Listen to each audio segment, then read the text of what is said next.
What's up, guys? Doug Polk here, and welcome back for another episode of Poker Hands. And today we're going to be taking a look at a classic PokerStars big game hand between Doyle Brunson and Jason Calacanis. In this one, the businessman wakes up with pocket kings, but is it going to find a victory against Doyle Brunson's pocket sixes? Let's find out and jump into the action. Daniel folds. 16. Doyle raises to 1600 with pocket sixes. Action folds around to Jason Calacanis. Pocket kings. Press. Can pretty much never go wrong re-raising with kings. Raised to 5600.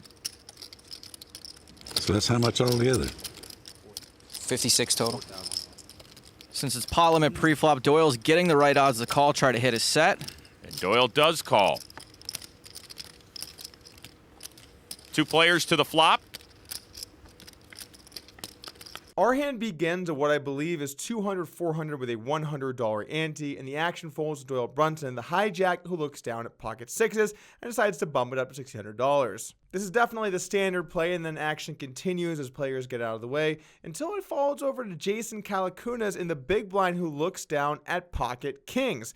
Now, when you're in the big blind facing an open, you're definitely going to want to be 3-betting with all of your good hands as you would from any other position, but it is an interesting spot because you have such a good situation to just call pre-flop that a lot of times, especially for weaker players, when they 3-bet in the big blind, it tends to be a bit of a stronger hand than it might be in other positions. Because of this, it's important when you raise out of the big blind that you don't just do it with your really good hands, because if you do that, it's going to feel very awkward when you clearly have essentially high pairs and ace king, maybe ace queen.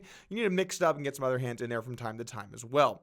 Anyway, it's definitely the standard play for Jason to raise his kings here. There's a bit of a weird format. It's pot limit pre-flop, so he makes it pot, which seems completely standard. And now the action's over to Doyle Brunson. Considering the stacks left behind and the fact you're getting 2-to-1 your money, it's a pretty clear situation to call here with pocket sixes, which Doyle does decide to do, and let's take a flop. Tray 6-7. Doyle flops a set. Putting on a running good seminar. 15,000. Calacanis bets 15,000. Board's got to look safe to Jason. With a bet like that, Calacanis has to have something. Doyle wants to extract as much value as he can right now. It's very unlikely that a set of sixes is beat. Make it 30. Doyle makes it 30,000. Now, if you notice, Doyle's only raised the minimum here. It's because he definitely wants a call. Maybe it'll even entice the amateur to ship over the top. Jason's not a very experienced player. He's probably not sure how to interpret a min raise. There's no ace on board. There's nothing really that scary out there. It's going to be very difficult for him to get away from this.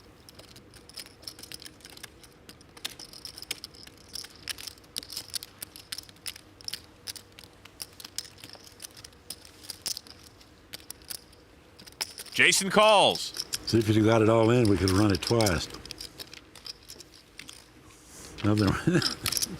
We're going to be at a guess. Now, I'm not sure why Jason just called. If it was good enough to call, it's probably good enough to get it in.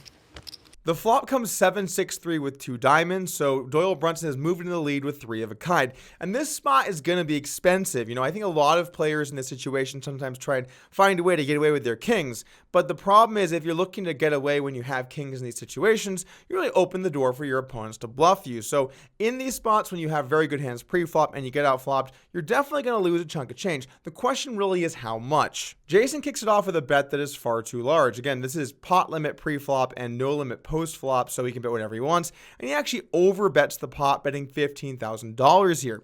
Now, I don't mind every once in a while working in a large bet, but the problem with doing it is that when you're this deep, you're going to get action from hands that have you beat. You're going to fold out a lot of hands you might want to get value from, and really you put yourself in a spot where the hands that continue against you are going to be stronger than your hand. Think about it like this. What if Jason just went all in on the flop? How would Doyle respond? Well, he would probably call when he has anything that beats a high pair, and then maybe once in a while he would call with a very strong draw like ace 5 of diamonds or something. Even then, maybe he's not getting the odds to do so. And then maybe he could find a call with a high pocket pair, slow played pre-flop. But the point is, he's mainly going to call with hands that have kings beat. So for those same reasons, we don't want to use a very large bet in the flop like an overbet, and we want to stick to more of the smaller flop sizes. Now over to Doyle Brunson with his pocket sixes. Against a normal bet here, I definitely would like a raise. Against a larger bet, I don't really mind it either. Again, one of the rules we talk about a lot on this channel is when you have good hands, you should bet and raise them because that's how you make the most money and build the largest pot. Especially when people bet very large, though. I like to mix in some just calls with my very strong hands, because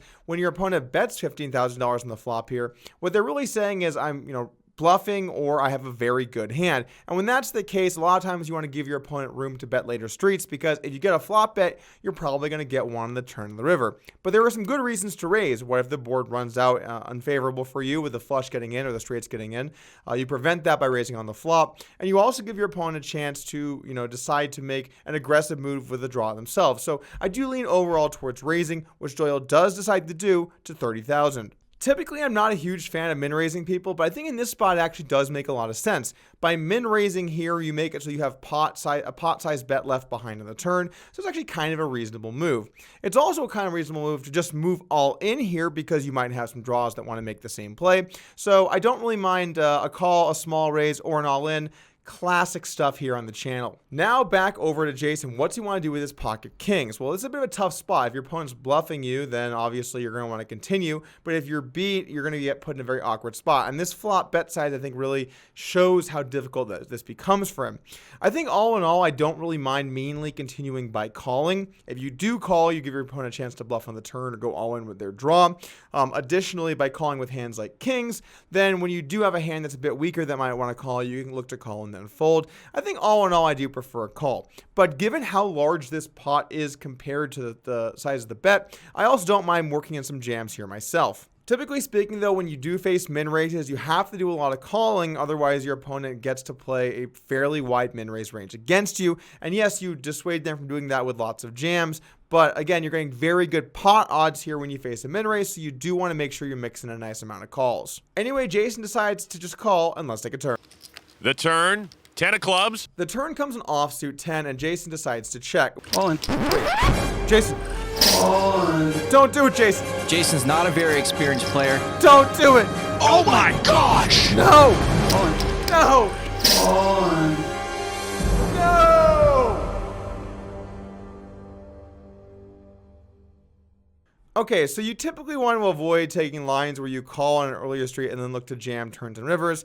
I'm not saying you can't ever mix in a stop and go, but mainly the reason you don't want to do it is that if your opponent has good hands, they're going to call this jam, and if they don't, they're going to fold. So it doesn't really have a very good result for you if that's the case.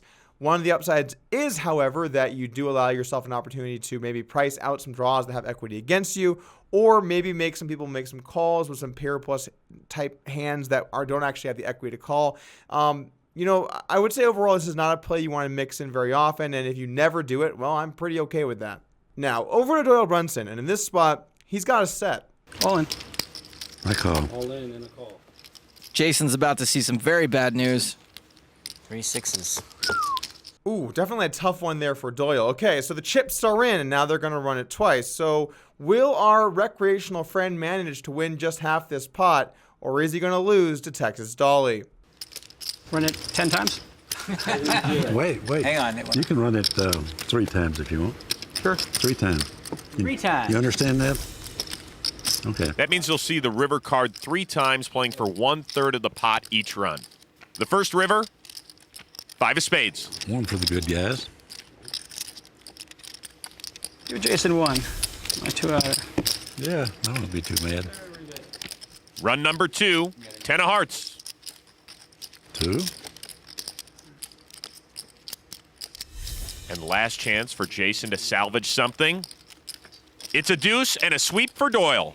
Chips? I presume I've got you. Yeah, you got him covered. For sure. I'm assuming. That is correct. Doyle wins a pot of more than $204,000. Insert comment on what actually happened here. Thank you guys for joining me today for Poker Rants. I want to let you know I've been doing some videos on my other channel. It's going to be more broad topics. My main interests right now are football or sports in general and video games. So I'll probably do some videos on those topics. I already have a couple up. I'm also probably going to do some news from time to time or some different stories. Maybe talk about the odds of things. I'm not sure. I'm going to do a variety of content. So I'm going to be doing some more videos over there. If you're interested in checking that out, I will put a link in the description below. But if you're not interested, that's cool too. I appreciate you guys stopping by to watch the vid, and I'll see you guys again soon.